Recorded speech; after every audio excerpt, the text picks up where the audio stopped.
What's going on, YouTube? Wanted to make yet again another pickups video. You guys are probably like, damn dog, you just got back like a couple of days ago and you already have so many pickups videos. Well, I just pick up quite some stuff, so I'm gonna just start here and go here, save the best for last, because this is pretty epic.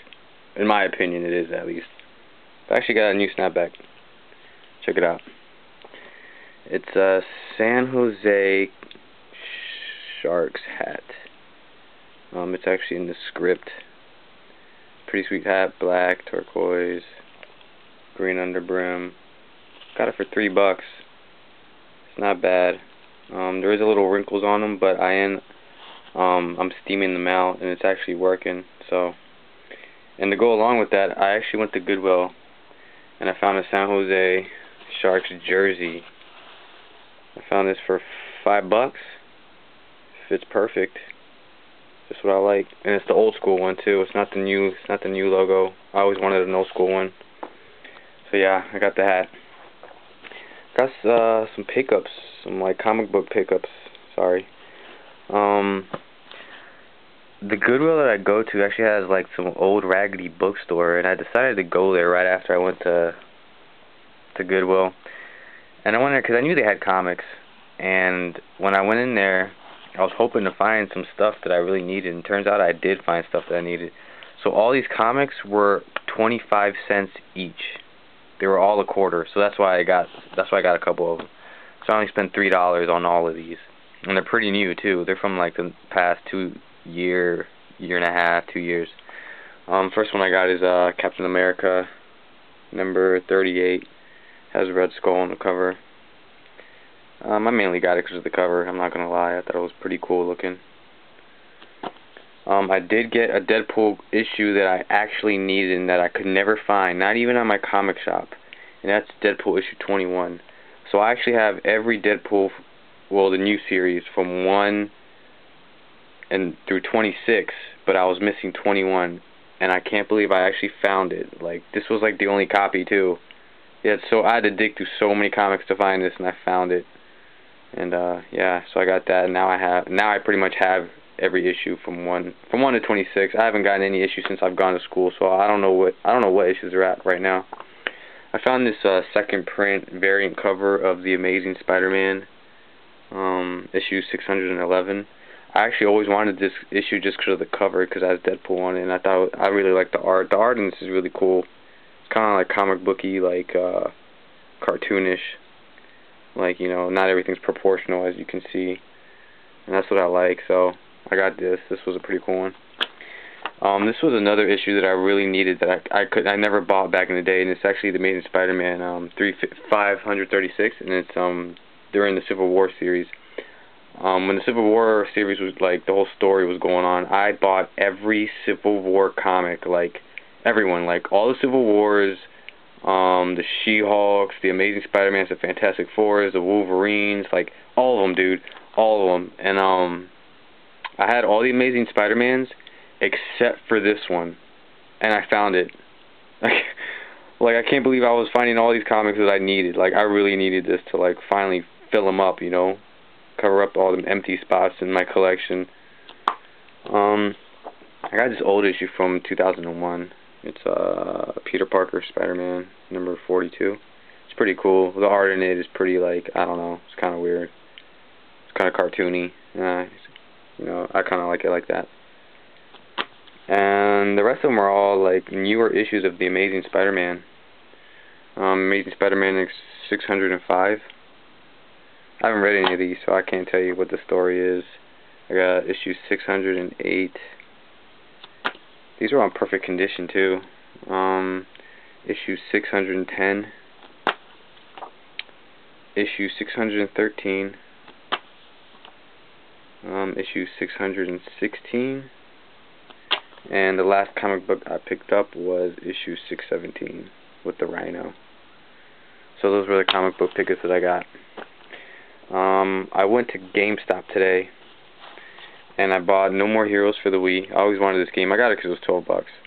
I usually don't buy games that are that expensive. Like $12, you're probably thinking that's pretty cheap. But me, I don't I don't purchase new release games because I believe $50 is a little bit too, not a little bit, it's a lot of money for a freaking video game, dude. Especially me, where I always pick up games for like $1, or like the most I ever pay is like $10 for a game. But you know, I really wanted this game, and I wanted something fresh for the Wii, so this is gonna be the game that I'm gonna be playing, and it's actually pretty sick. I like it a lot. I'll just wait for part 2 to go down in price, and then I'll buy that one. And then I got Harvey Birdman.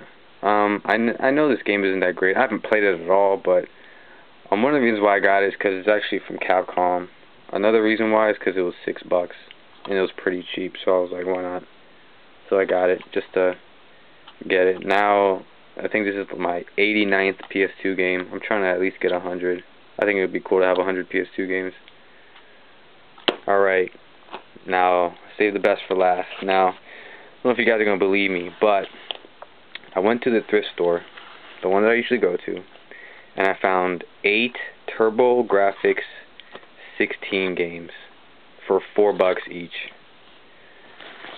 Now, the thing about TurboGrafx is it's pretty rare. Just, I mean, honestly, we all know, I mean, if you guys are into games, you know that TurboGrafx is like, it's a pretty collectible, like, system to collect for. I mean, a lot of people, it's highly sought after, all these games.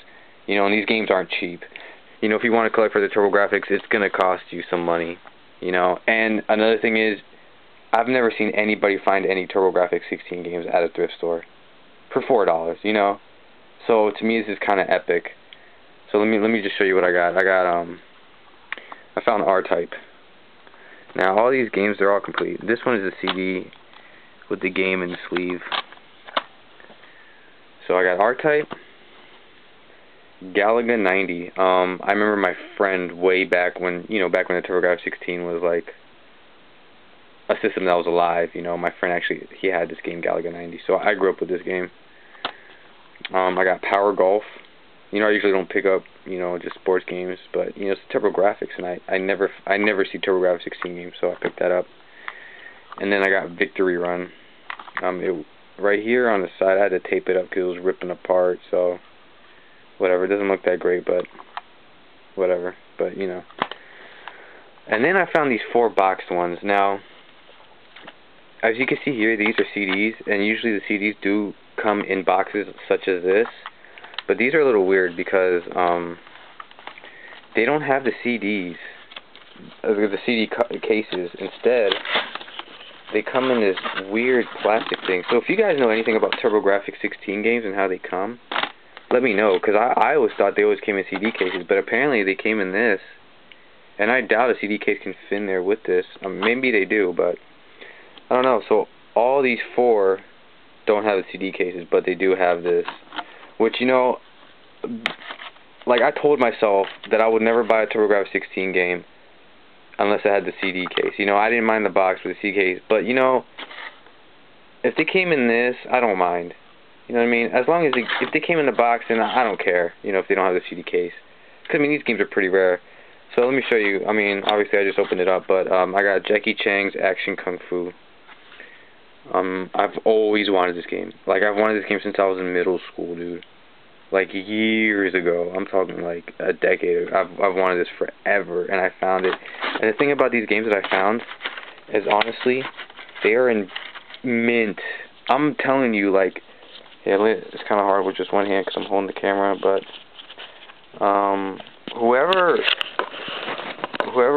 had these probably didn't play them, because if you can look through the light, these are in perfect condition. I've never seen a TurboGrafx 16 game so perfect, and all of these are like that. So I found this. I found Jackie Chan's Action Kung Fu. I found Bomberman 93. Now, believe it or not, this was the very first Bomberman game I've ever played back in the day. My friend that had the Galaga 90 also had this game, and when he had it, this introduced me to Bomberman. So literally, the first game I ever played was back in 1993, Bomberman. You know, and we would always play. I loved this game, and I always thought that Bomberman was only for the TurboGrafx.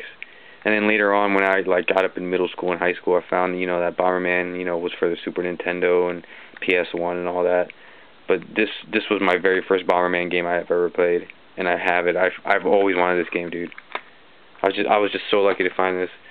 Next game I got is Shockman. I haven't played any of these games yet because I just don't feel like connecting my TurboGrafx yet. But I saw footage of this, and this looks exactly like Mega Man X. You know, the main character, I guess, Shockman. He runs around and he has like a kind of like a shooter on his hand, and he shoots just like Mega Man. So that's pretty cool. And the last game I got, which I had never heard of, and when I saw it, I was like, alright, cool. It was Dead Moon. Now, you know, the thing about TurboGrafx, they had a lot of shooters that were like R-type. Now, the weird thing about all these games actually was, you know, the TurboGrafx, so, you know, they're pretty rare. So I went on eBay and just to see how much, you know, these went for. Because honestly, I really haven't heard of these two. I have heard of these two. So I went on eBay just to see how much this was going for. There was only one auction for this game going on, and it was a buy it now for $80. So, I mean, that's pretty expensive for this game, and there was only one auction of it, so I'm guessing it's pretty rare. I mean, I had never heard of it. Shockman, I saw it was going for like between $30 and $50. Bomberman was going for about, I'd say, $40 and $60. And Jackie Chan's Action Kung Fu, they had a couple auctions for these, but this was going for like around $50, $60. So I mean, honestly, man, I feel like I found a gold mine here. Like, honestly. And the thing is, like, I really don't collect for my TurboGrafx. Like, I think I have like nine or 8 games, you know, and I just haven't got around to really buying games for them, because I mean, they're always expensive. But you know, I found these the other day, and I was like, straight, man. Now I have like 15 games. And I mean, I got some pretty good titles now. You know, I did grow up with the TurboGrafx. You know, my friend did have it, so you know, I'm no stranger to it. But for some reason, I'm not the biggest fan for the system. I mean, it's a good system, but I mean, I grew up with the Super Nintendo, and to me, Super Nintendo was the best 16-bit system. So I mean, I don't know. The thing about it, I just feel like this system had a lack of third-party games. I mean, the games were good, but, you know, it was just kind of the same stuff with me. So I'm glad I picked those up. I'm glad I picked up my comic books, everything, man. Like, it's been sweet, you know. I'm just glad I found these. But, yeah, guys, if you know anything about the way these come, plastic coverings, let me know. And once again, guys, thanks for watching, and peace out.